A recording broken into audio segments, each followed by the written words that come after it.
Merab Dvalishvili has the key to beating UFC champion Sean O'Malley. Following a strong performance against former two-division champion Henry Cejudo at UFC 298, Merab looks to be next in line for a bantamweight title opportunity. Before getting his turn, Dvalishvili will sit back and watch as Sean O'Malley puts his title on the line for the first time against the only man to have exceeded him inside the octagon thus far, Marlon Vera, at UFC 299 on March 9th. Sugar should pass his first test, as the bantamweight king Dvalishvili already has a pretty good idea of what he'll need to do to end O'Malley's rule. I see O'Malley as a dangerous opponent because he has good footwork, he has knockout power, he has a very strong right hand, and he has good timing. I see him as a dangerous fighter. Once he won the Contender Series and I saw him in the UFC, I wanted to fight him because I wanted to challenge myself, and I'm still looking that way. But how I see the fight playing out, I think I should stay smart, just patient, keep striking, and just wait for my time to shoot. If he defends, I let him go, and then I'm going to shoot again, making him slow and tired, and eventually I will take him down. Of course, if Vera gets a second win over O'Malley in Miami, he will likely be the man fighting deals later this year. I think Cheeto is also a good fighter. He's very smart, he's waiting in his pocket, he's patient, he's slow, but he's sharp of course. He has a lot of experience in the UFC, he's been in so many fights, once of which he lost. He's dangerous, he has good kicks as well. But I don't study him much, Cheeto Vera, yet. But one thing is for sure, I will just train hard. What I learned is that you've got to just go step by step with every fight. I'm focused on my next fight. Francis Ngannou is sure his power can get the job done against Anthony Joshua. On Friday, March 8th, the former UFC heavyweight champion returns to the boxing ring 5 months after his outstanding showing against WBC title holder Tyson Fury in October, returning to Riyadh. Francis will face top-ranked quarterback Anthony Joshua in what is properly dubbed knockout chaos. Speaking with Andy Scott of Sky Sports days before their highly anticipated scrap at Kingdom Arena, Francis shared some insight into his training camp and how he's feeling before once again putting on the 8-0 gloves. I'm feeling good and very excited. I finished my training yesterday. It's been a tough 8 weeks to get here, and feeling like you've done everything that you should have done is amazing. I can't wait for the fight. Now ask how he plans to prepare for Joshua in contrast to how he trained for the Fury fight. Francis said Tyson Fury is very slick, he has a lot of footwork and a lot of body movement, but at the end of the day, I think it's the same when you train for Tyson Fury. The same thing goes with Anthony Joshua, you just have to note his power punch, but I think it's basically the same good footwork and all that stuff.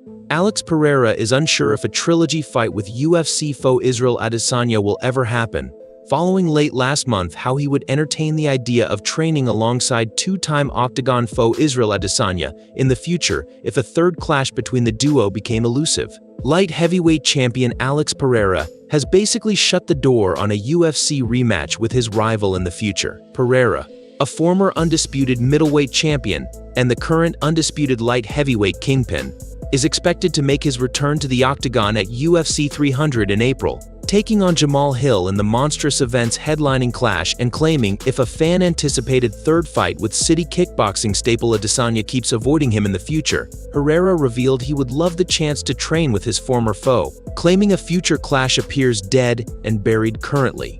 I wanted to fight Israel Adesanya again, but I honestly think it's over now. I don't know, but I think it's over. I've tried to offer him a third fight. It was my belt at light heavyweight on the line. I came to the UFC and did 3 fights to get to the belt, and it was a huge risk for me. It was hard since I wanted to do this rubber match so much, Adesanya and if he were to move up to light heavyweight, and maybe people said he had to fight once before fighting for my belt, I wouldn't want that because there's a risk of him losing. Sean O'Malley eyes the famous UFC storyline for a money fight with a potential bantamweight star. Sean O'Malley is trying to milk the iconic UFC rivalry of Conor McGregor versus Khabib Nurmagomedov. If he is ever to lock horns with Umar Nurmagomedov in the octagon, Dagestani is one of the most promising candidates in the bantamweight category. However, Sugar is confident that the #1 ranked contender doesn't command the necessary power for that fight to make sense. Umar is the Eagles' cousin and works out of the same gym as the UFC Hall of Famer, while Sugar's surname is O'Malley. They are a common Irish name couple. And with the fact that he shares Irish heritage from his grandmother's side, the Montana native thinks it'll be enough to liken him to the notorious and mark it as a possible fight against Umar as a symbolic rerun of McGregor versus Nurmagomedov. People think I'm avoiding tough fights. Umar's probably the toughest fight, and yeah, I've been bringing his name up, but I also, it has to make sense. Umar isn't a star at all. There's potential to be a star, superstar. I believe I'm a superstar.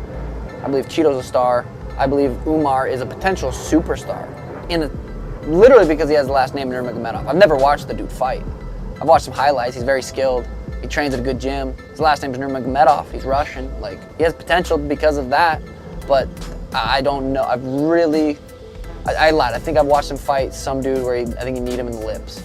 So I've watched him fight once, but I feel like just with the name and the skill of the UFC being able to promote certain people, I feel like, and he comes from that gym, Khabib, I think they train together, O'Malley, Irish, it's there. There's something there that if he can, become a star with that, that's the fight I want too. I don't want just the easiest fight. I want the biggest fight, and if I have two options and one guy I think is a little bit better of a challenge, I'll take that one. Conor McGregor shares a one-word response to the viral clip of Snoop Dogg narrating Planet Earth. Reaction to a viral clip of Snoop Dogg describing Planet Earth. Conor McGregor had a simple response to Snoop Dogg narrating a special edition of Planet Earth in 2017. In 2017, the UFC launched the first season of Dana White's Contender Series to find new talent. The 8-episode season featured 2 commentary options for fans, with one being an alternate analysis from famous rapper Snoop Dogg. The unfiltered and original MMA commentary briefly won over the fans as highlights of Snoop Dogg's reactions went viral. There was a point in time when Snoop Dogg earned millions of online views by narrating Planet Earth videos.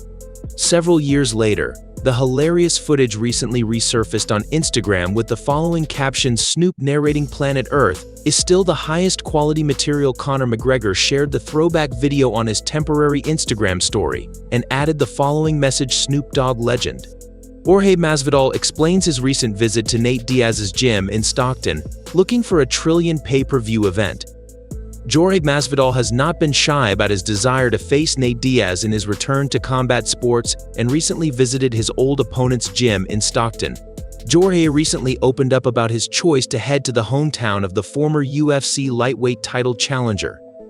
I don't think the trip was that because I know Nate's vegan, but the butcher at the meat shop swore he knew Nate and his people, so I was like, I'm going to gamble it all on this dude right here. I gave him my number and said, bro, give it to Nate. I heard he's not good with technology too much like myself, so we can arrange this fight. When asked how the perfect meeting in Stockton would have gone away, Masvidal responded that the perfect meeting would be if he and his manager were just there, and it was me and one of my managers there, and it was like, yo, what do you want to do? Because this is what I want to do. And then these people make it right on the paperwork and legally, and then boom, we're out of there, and that's it, and have a day we get all that figured out, or a massive brawl that breaks out into billions of views, and then we sell a trillion pay-per-views.